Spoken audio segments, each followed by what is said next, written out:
भगवा रंग है भारत का। ली तराउर सबके इंतजार भइल खत्म। तो आई सबसे पहले आप सभी के जय श्री राम। और आप सबके बता दी कि आ रहल बा पावर स्टार पवन सिंह के बहुत ही बवाल सॉन्ग, जौन की जौना एल्बम के नाम हो राम आ गए।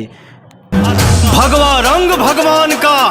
तो आप सबके बता दी कि बारिश सॉन्ग के बाद फिर उहे जोड़ी पायल देव और पवन सिंह के आवाज़ में आ रहल बा जय श्री राम सॉन्ग। तो आप सब जरूर सुनी।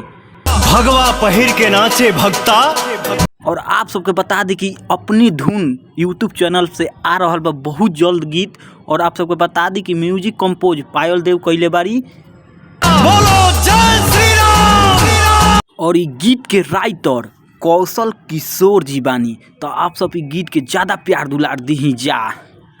राम के नाम का झंडा। तो जैसे ई गीत पहले आई रहे एकरा के प्यार दुलार रउआ लोगिन देनी लोगिन, वही तरह ई गीत के भी दी लोगिन और नंबर 1 ट्रेनिंग पर मंगाई लोगिन। और आप सभी लोग ई गीत के शेयर करे में लोगिन, स्टेटस लगाए लोगिन और जय श्री राम के नारा गूंजे के चाहिए। जय श्री राम और चारों यह नारा गूंजे के बाद जय श्री राम जय श्री राम। तो आप सब पावर स्टार पर ऐसा ही प्यार दुलार देते रहीं और हम विदा लेहल चाहतनी। जय श्री राम, जय भोजपुरी, जय power star. Subscribe my channel power star update. सबसे पहले पावर स्टार के गाना के अपडेट सुने खातिर हमारे चैनल के सब्सक्राइब करी लोग।